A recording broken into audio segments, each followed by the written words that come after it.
وبقول أرday oo maanta ka qalan jabiyay kulliyadaha kala duwan ee jaamacadda Bariga Afrika farceeda Buuhoodle munaasabad meeqaamkeedu sareeyo ayaa lagu qabtay hoolka shirarka iyo xafladaha ee jaamacadda Bariga Afrika waxaa ka soo qayb galay isimada dhaqanka Buuhoodle ganacsato culimaawidiin waalidiin sidoo kale munaasabadan waxaa goobjoog ahaa boorka sare ee jaamacadda Bariga Afrika ugu sareeyo Sheekh Cabdiwaaxid Xaashi waxaa goobjoog ahaa wafti baradan oo ka socda jaamacadda alle ee magaalada Burco iyo mas'uuliyiin iyo aqoon-yahano aad u fara badan oo ka yimid dalka dibadiisa iyo gudihiisa gudoomiyaha jaamacadda Bariga Afrika farceeda Buuhoodle Dr. Cabdilaahi Cabdisamad Cali Xasan ayaa faahfaahin ka bixiyay ardaydan qalin jabisay oo ka kala qalin jabiyay afar kulliyadood oo ka mid ah jaamacadda Bariga Afrika magaalada Buuhoodle kulliyadda koowaad waa kulliyadda shareecada iyo daraasaadka islaamiga kulliyadda culuumta caafimaadka kulliyadda waxa weeye ICT-ga iyo culuumta kombiyuutarka iyo teknolojiyada kulliyadda xitaana waa kulliyadda BBA Business Administration-ka weeyaan waa 60 arday oo ka kala qalin jabiyay afarta kulliyadood sugeyn iyo 50 arday oo diploma oo ka qalin jabiyay 3 diploma project management iyo diploma luqa carabiya iyo diploma fiqh maanta waxa weeye midhihii jaamacadda Bariga Afrika aan muddada 4 sano ka sugayseen waa kuwaas oo idin soo baxeen jaamacaddu waxay higsanaysaa inay dhammaan baahida aqooneed ee la qabo ay daboosho takhasusaadka kala duwan deegaanka iyo wixii la quseeya kulliyado cusub ay soo gudbiso jaamacaddu inay dhul horle iyo gaadiid horle ay gabato waxa weeye dhulal ilaahay mahadi jaamacaddeenu taya ahaan aad iyo aad ba xagga waxbarashada u fiican tahay macallimiin qiimo badan oo akademika oo headmaster iyo head doctoraba gaadhay ayaa wax ka dhiga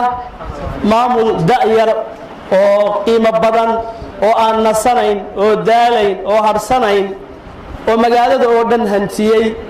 oo ilaa qurba joogtii iyo ganacsatadii iyo hooyooyinkii iyo haddee baydmahayo ardadii iyo macallimiintii isku xidhay baa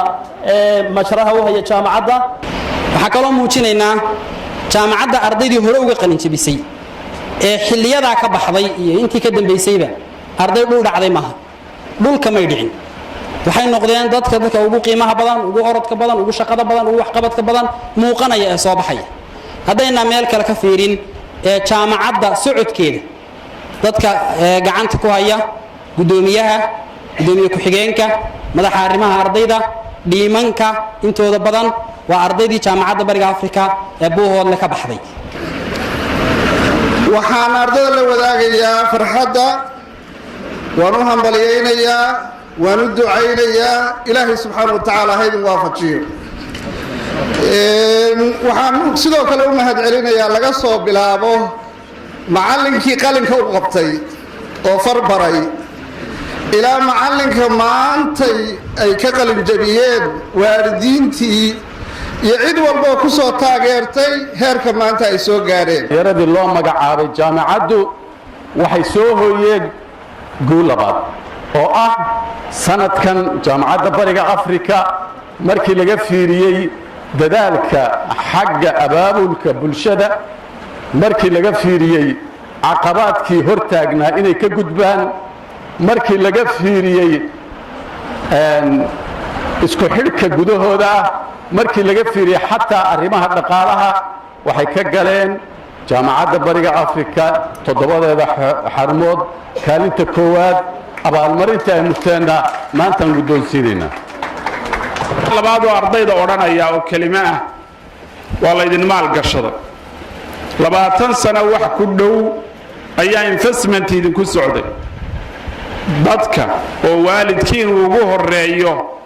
iyo deegaanka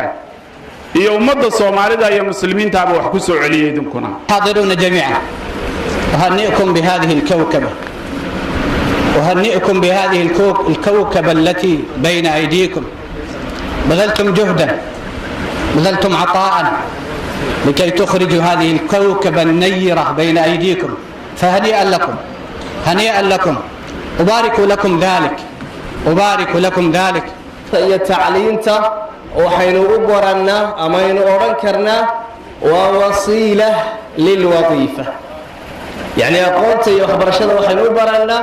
si aynu darajo ama teetal ama kursi ugu gaadhno